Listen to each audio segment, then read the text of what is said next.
Next, Mr. Chameleon and the Firebug murder case.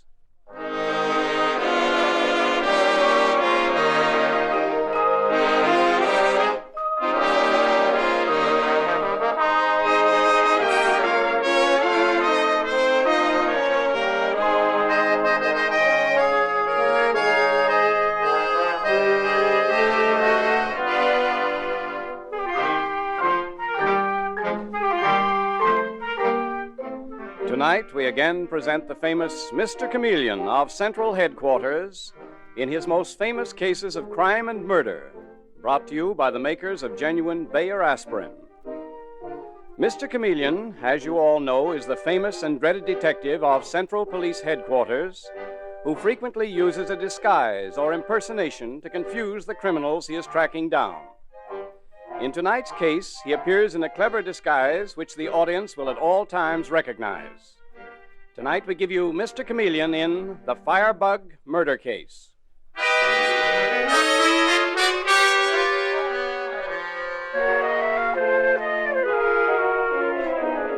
There can be nothing more blood-curdling than the shriek of a fire engine as it races headlong through the New York streets.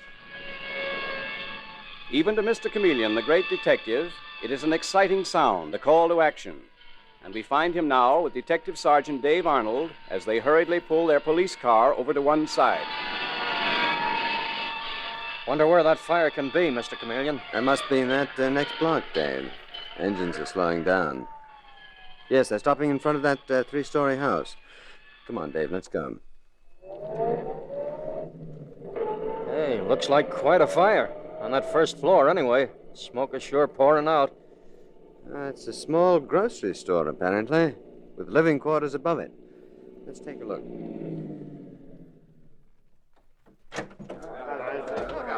Let us through, please. We're from Central Police Headquarters. Let us through, please. Hello, Mr. Chameleon. Aren't you glad you're with the police department and not the fire department? Hello, Mike. I don't know. I've always had a hankering to be a fireman like you. What started this one? I don't know, but it's a nasty one. Lots of smoke. There's an epidemic of them. This is the third time we've been out tonight. Is that so? Who is that hysterical woman over there? It's the wife of the man that owns that grocery store. I think her name's Kendall. Oh. She claims her husband's still in there. The firemen are in there now trying to get him out. Dave, let's go over there. It looks like our son with her, Mr. Chameleon. Yes. Oh, Helford, he's still in there. Your father's in there. Oh, they'll never get him out. Take it easy, Mother. There's nothing we can do about it. Well, maybe there is. Maybe the firemen will get him out alive, Mrs. Kendall. What? Who are you? How'd you get through the fire lines? My name is Chameleon. I'm a detective from Central Headquarters. Detective? What the devil's a detective doing here? And stop giving my mother false hope. I know my husband's dead. He's been suffocated by smoke. We tried to get through to him, but we couldn't. We couldn't. Well, maybe I can. What do you mean? I think I will give the boys a hand.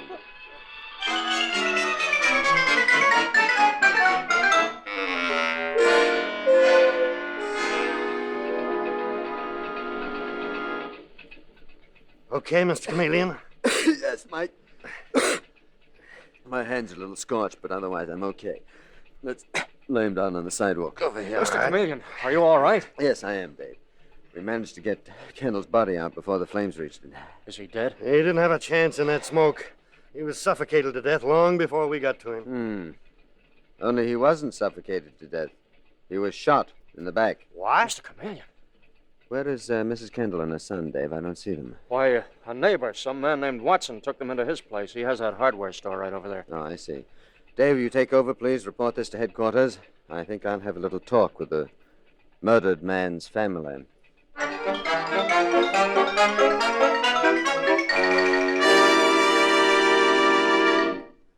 Mr. Watson, I'm sorry, but I've got to talk to Mrs. Kendall. I just told you that her husband was murdered. He was shot. I know, Mr. Chameleon, and I just can't believe it. Now, who would do a thing like that to poor Kendall? He was such a kind man, always giving credit in his grocery store. Well, such terrible things happen, no one's safe anymore. Mr. Watson, tell me, before I question the Kendalls, do you know of any enemies that he might have had? Well, I just told you he was the kindest man in the neighborhood. No, of all people, he didn't have enemies. Well, he must have. He was murdered. What about his family? His family? Mr. Chameleon, he was crazy about his son, Alfred. If anything, he always babied him too much. Well, what about his wife? Was he devoted to her? Well, I wouldn't know about that. I'm only a neighbor. Most neighbors know everything. Well, I'm going into the next room and talk to Mrs. Kendall and her son, Alfred. But, Mr. Chameleon, she's in such a state right now. You are very kind yourself, Mr. Watson, and you mean well. But Alfred Kendall Sr. happened to be murdered. Mrs. Kendall? Yes? It's that cop again. What do you want? Alfred? I just wanted to tell you and your mother that your father's body was recovered from the burning building. Oh, Alfred. Oh, I would like to ask what made you so sure that he was suffocated. but he was, Mr. Chameleon. I could see my husband lying there, and I couldn't get through to him. Oh, I couldn't get through. He was lying on his face in the back room of the store. Yes, Alfred, with a bullet in his back. A bullet? I don't believe it. My father? Murdered? Yes, Alfred, your father murdered. And I presume you want to find your father's murderer. Alfred. Oh, Alfred. Take it easy, Mother. I'm still here. You've still got me. Yes, I've got you. I've got you, darling. Mr. Chameleon, who could have done this awful thing? Who could have hated my husband so much that they'd kill him? Well, don't you know, Mrs. Kendall? Don't you have any idea? No, of course I don't. Well, you must have some inkling. Did your husband quarrel with anyone recently? No. Alfred, I believe that your mother is lying.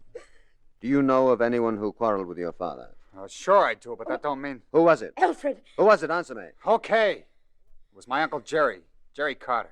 Your brother, Mrs. Kendall? Yes, Mr. Chameleon, but that quarrel didn't mean anything. Honest, it didn't. Your husband quarreled with your brother. What was it about? Oh, just something personal. What was it about, Mrs. Kendall? It doesn't matter, does it? It matters very, very much. What did they quarrel about? Oh, because my husband and me had differences. And my brother Jerry, he took them too serious. But my husband wasn't a bad man, Mr. Chameleon. And he was a good father to Alfred. Where are you? I'm in here, Dave, with Mrs. Kendall and her son. Mr. Chameleon, I've got news for you. That fire was set. Set? You mean someone started it on purpose? And how they did. We found a pile of shavings and a long fuse. And gasoline had been sprinkled all around that grocery store. Gasoline? Oh, no. Mother. Oh, my poor husband. Yes, Mrs. Kendall, your poor husband. Where does your brother Jerry Carter live? Jerry couldn't have done it. Well, maybe not, but I still want to know where he lives. 221 Clark Street. Thank you, Alfred. And you take care of your mother. Dave, I'll see you down at Central Headquarters after I see Carter. But first, another word with the Kendall's neighbor, Mr. Watson. Mr. Watson? Mr. Chameleon, is what I just heard true? That fire was set on purpose? Yes, it is true. Now, what sort of thing is that? I tell you, no one's safe anymore. Mr. Watson, you should have told me that Mr. Kendall beat his wife. This is no time to hold back the truth. And so she admitted it, did she? I didn't think she would. She was so ashamed of his knocking her down. I heard it from someone who heard him fighting. Her brother Jerry Carter was with him. I didn't think she'd tell anyone. She didn't. All Mrs. Kendall said was that she and her husband had differences. But, Mr. Chameleon, I was pretty sure there must have been more than that to it. Thank you, Mr. Watson. Well, where are you going? To see Jerry Carter, Mrs. Kendall's brother, who must have found it unbearable to watch his sister being abused by her husband.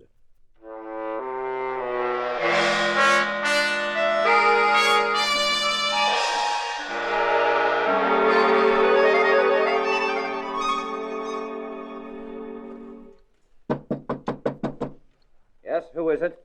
Chameleon, from Central Headquarters. The police? Yes, open up. What do you want? You're Jerry Carter, aren't you? Why, yes. The brother of Mrs. Alfred Kendall? Yes.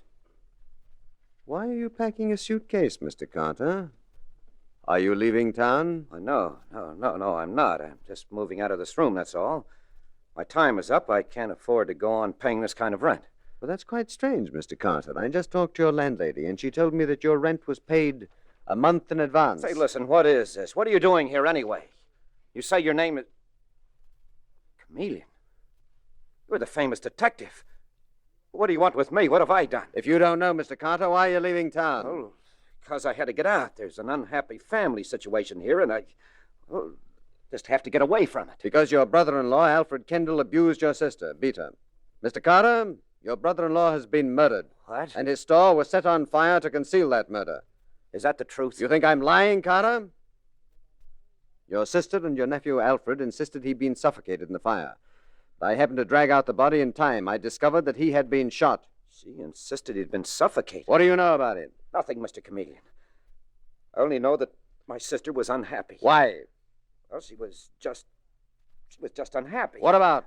About her marriage, I suppose.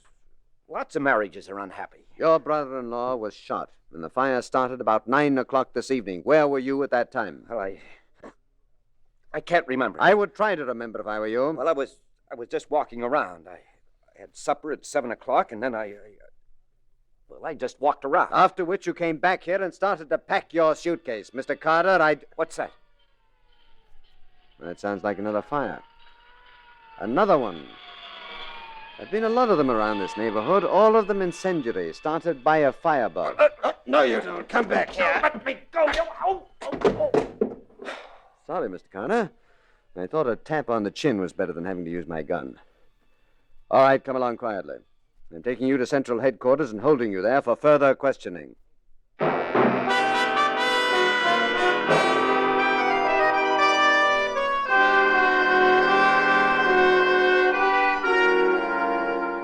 Mr. Chameleon and the Firebug murder case continues in just a moment.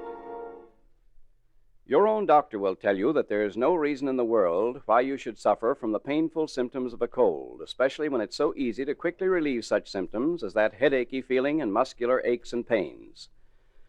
Just take 2 Bayer aspirin tablets with a full glass of water and you get fast relief, because Bayer aspirin is ready to go to work in 2 seconds.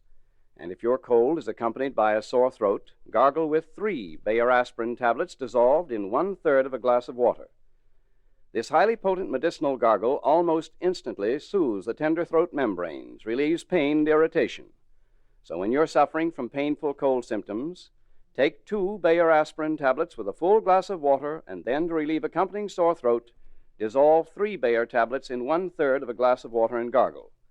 When you buy, ask for Bayer aspirin, not just for aspirin alone. Get the 100-tablet bottle and you get Bayer aspirin tablets for less than a penny apiece.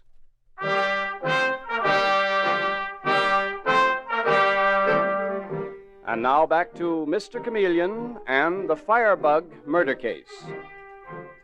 A man named Kendall has been murdered, shot in the back, and a fire started in his store to cover that murder. That much is clear to Mr. Chameleon. But a great many other things about the strange case are shrouded in mystery. Now, Mr. Chameleon is at police headquarters questioning the suspect, Jerry Carter, with whose story he's far from satisfied. Carter, let's get this straight. You claim you don't know anything about your brother-in-law's murder? I tell you, I don't know anything, Chameleon. That's all I've got to say. What do you know about the fires that have broken out in your neighborhood? I don't know anything about them either. Then why did you try to break out of your room when I mentioned Firebug to you? Answer me that. I don't know, Chameleon. Do you happen to know, then, exactly what an incendiary fire is? Well, sure.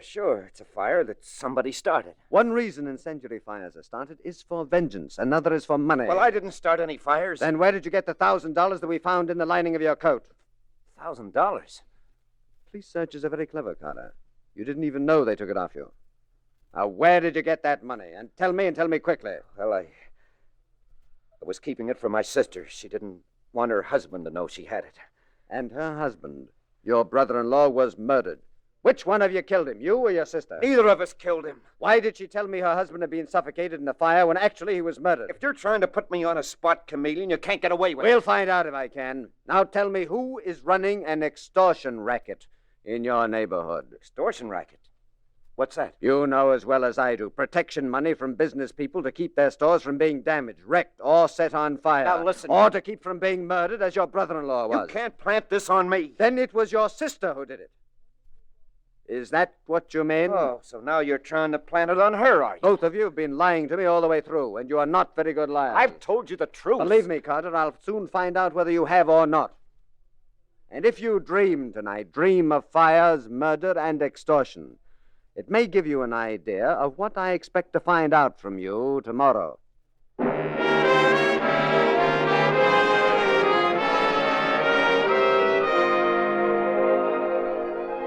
And a few hours later, we find Chameleon pacing the floor in the office of the Commissioner of Police, who is saying, So you still think, Chameleon, that there's more to this than the murder of that man Kendall? I think that behind Kendall's murder there is a sinister background of a maniacal firebug of terrorism, violence, and extortion. Well, we've got 50 detectives scouring the district for members of that extortion ring. So far, nothing. It's up to me, isn't it, Commissioner? How are you going about it?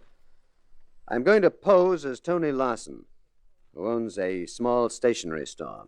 Uh-huh.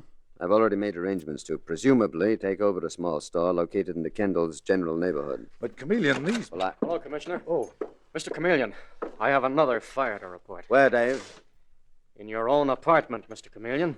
My apartment? Yes, sir. Someone tried to burn you out an hour ago. There was very little damage, though. They caught it in time. I see. So these criminals are trying to scare me off, are they? Well, they've picked the wrong man. Chameleon, you understand, don't you, that you may be dealing with the most deadly gang of extortionists this city has ever known. If you assume that disguise, you may be placing yourself in the hands of the killers. Commissioner, you know my motto, the innocent must be protected, the guilty punished. Sometimes it pleases me most to see the innocent protected. But in this case, with criminals as vicious as this, I particularly want to see the guilty punished.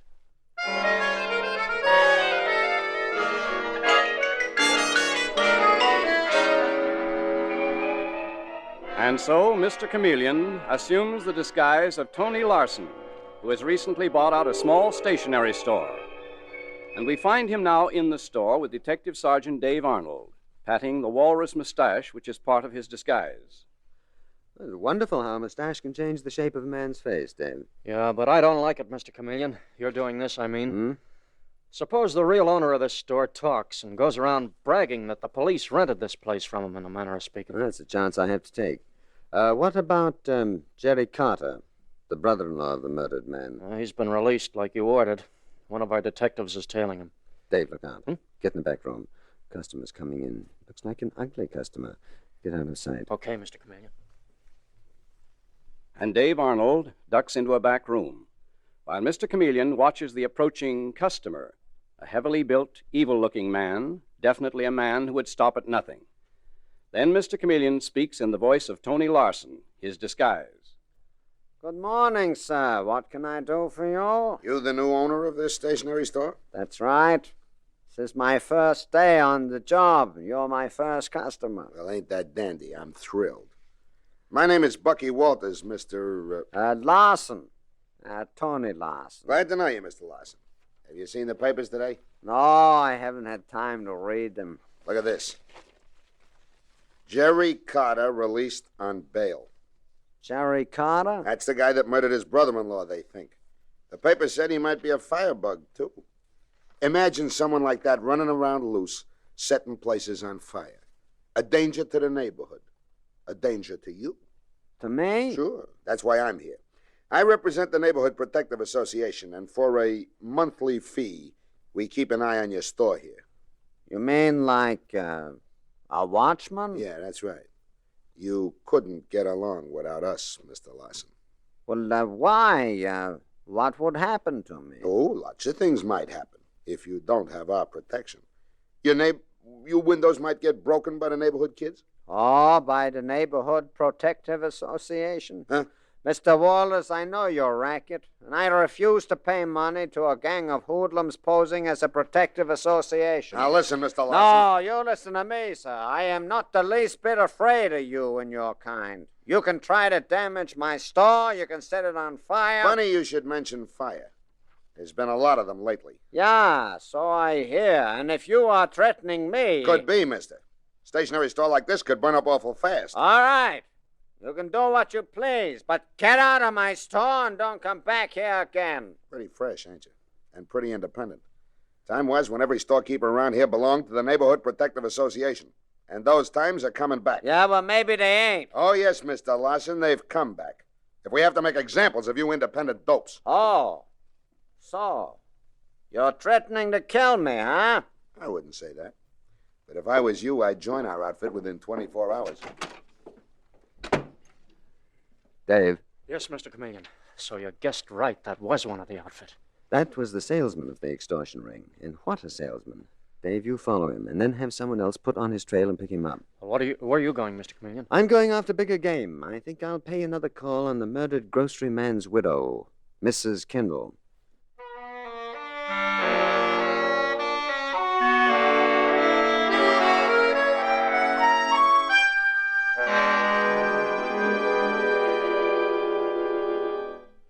So you object to being questioned by the police, Miss Kendall? Well, I must remind you that your husband was murdered. Mr. Chameleon, I know it. And I know he was shot when my son Alfred and I said he was suffocated in that fire. But I swear I don't know who did it. I give you my word. Mr. Watson here knows my word is good. Well, that's as much as she can do, isn't it, Mr. Chameleon? It seems to me you're being mighty hard on this poor woman. She didn't shoot her husband. Oh, then you know who did? Well, no, of course I don't. I probably shouldn't have asked you that question, Mr. Watson. I'm sure if you did, you would have told the police long before this. Well, I certainly would have. One point you might help me on, though, is this. Did you ever hear of a thing called the Neighborhood Protective Association? Neighborhood Protective Association? No, never heard of 'em. Well, come, Mr. Watson. You needn't be afraid to talk. You own a prosperous hardware store here. This gang must have approached you one time or another. Well, in strict confidence, Mr. Chameleon, they did. But what did you do? Did you pay them off or I tried a bluff. I picked up the telephone and threatened to call the police, but to be perfectly honest with you, Mr. Chameleon, I've been scared to death ever since. Mr. Watson, it is a pleasure for a police officer to run across a man with your sense of duty as a citizen. But I fear this doesn't help Mrs. Kendall's position very much. Help me. Mrs. Kendall, you are in a very bad position, and I believe you know you are. I tell you again, Mr. Chameleon, I don't know anything. I'm sure that you have a very good idea of who the Firebug is in this murder case. No, I don't. You are lying, and you know you are. But that won't make any difference. Within 2 days, we will have the Firebug safely behind bars. 2 days? Yes. So, wouldn't it be better to talk now? I can't, Mr. Chameleon. Honest, I can't. Because I got nothing to tell you.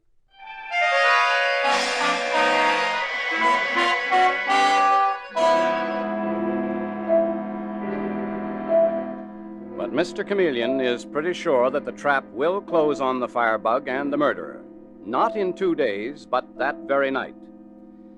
And we find him around midnight, crouching in the darkness of the little stationery store which he rented in his disguise as Tony Larson.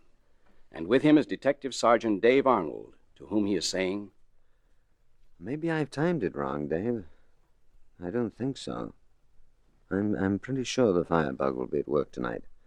As Tony Larson, I was much too independent. The Neighborhood Protective Association will have to discipline Larson by burning out his store. Hey, look, Mr. Chameleon. Someone's opening that back window.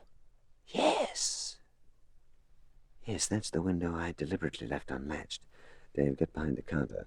It's so dark he can't see us. He's carrying something, Mr. Chameleon. Yes. Probably a can of gasoline. Dave, there's someone else behind him. A woman. I thought she'd follow him. Listen. Alfred. Alfred. Who is it?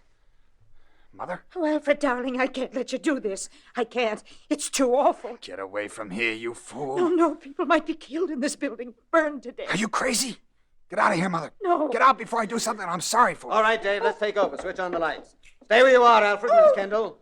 This is one fire that is never going to get started. Mr. Chameleon. I thought you'd strike here next, Alfred. Dave, keep him covered. But how did you know? I had a hunch about you a long time ago, Alfred, and then I checked on your school record.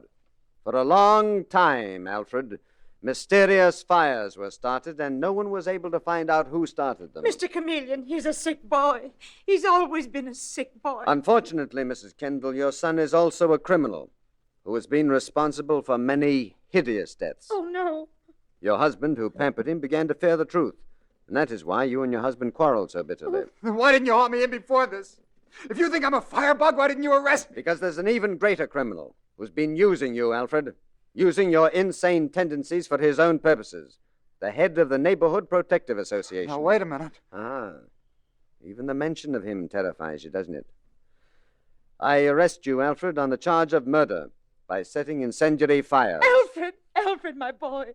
Don't take him, Mr. Chameleon. Stand don't. over there with your hands up, Alfred. Dave, get that man! One move and I'll kill you. Now get in here. Ah, there you are, Mr. Watson. Cyrus Watson! What's this detective doing here, Chameleon? He tried to kill me. He brought you in here for me to charge you with murder, Watson. Well, this boy Alfred Kendall's the murderer. Working under your direction, Watson. The kindly, good Watson, head of a vicious gang of killers, the Neighborhood Protective Association. Me, the head of a gang? That's it. The gang you were so perfectly honest and straightforward in lying to me about. This boy here did it. You killed Mrs. Kendall's husband, this mentally sick boy's father, because he knew that you were using his son's mania for setting fires for your own vicious purposes. That's a lie. If a shopkeeper wouldn't pay for protection, you sent this boy around to set his place on fire. That's what he did, Mr. Chameleon. Made a killer of my son. I'll tear that woman to pieces. Oh, sure, try. Handcuff him, Dave. All right, Watson. I'll tell you how I got you. Yes, tell me, you lying pup. The thug that you sent to threaten the storekeeper Larson for the Neighborhood Protective Association didn't know it was not Larson he was threatening, but a detective named Chameleon in disguise. What? And when we arrested him, he talked and talked and talked. He's a liar, too. This afternoon, I told you deliberately that we expected to catch the Firebug. I knew that was the one thing that would goad you into action and bring you here, and it did. And we have got you right where we want you now. You go up for murder. And Alfred Kendall... So that lets Alfred out, Mr. Chameleon? No. No, Mrs. Kendall. Alfred will go into a mental institution where he will be protected from himself. Better for him and better for you.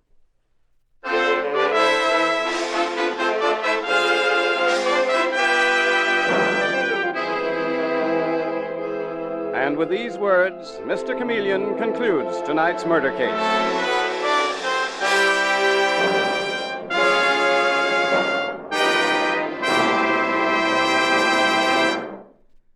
Here's how to relieve a common early morning headache quickly. Instantly you get up, take 2 Bayer aspirin tablets with water, and chances are by the time you finish dressing, your headache is gone. Bayer aspirin works quickly because it starts to disintegrate within 2 seconds after you take it. You can see this 2-second disintegrating action with your own eyes by dropping a Bayer aspirin tablet in a glass of water. What it does in the water, it does in your stomach. And because it's ready to go to work almost at once, you get really fast relief. In addition, you get dependable relief. Of all pain relievers, none can match Bayer aspirin's record of use by millions of normal people without ill effect. So be sure to buy Bayer aspirin. Get the 100-tablet bottle and you get Bayer aspirin tablets for less than a penny apiece.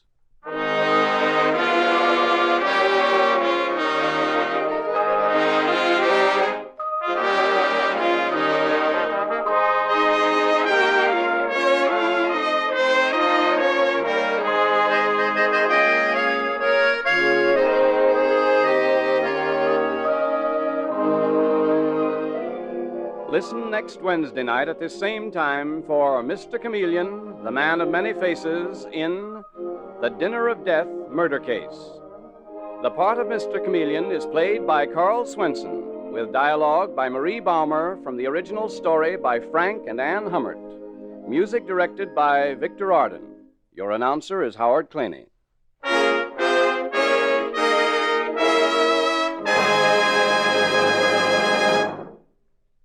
After years of work, a revolutionary new toothpaste has been developed called Lion's Toothpaste. By actual laboratory tests on scores of individual teeth, it gets teeth 2.5 to 5.5 times brighter than any of the 5 leading brands. Brighter by far than any other toothpaste. New Lion's Toothpaste does this because it's a new kind of toothpaste with a formula that's completely new and radically different.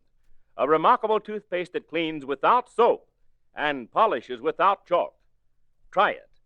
Ask for Lion's Toothpaste.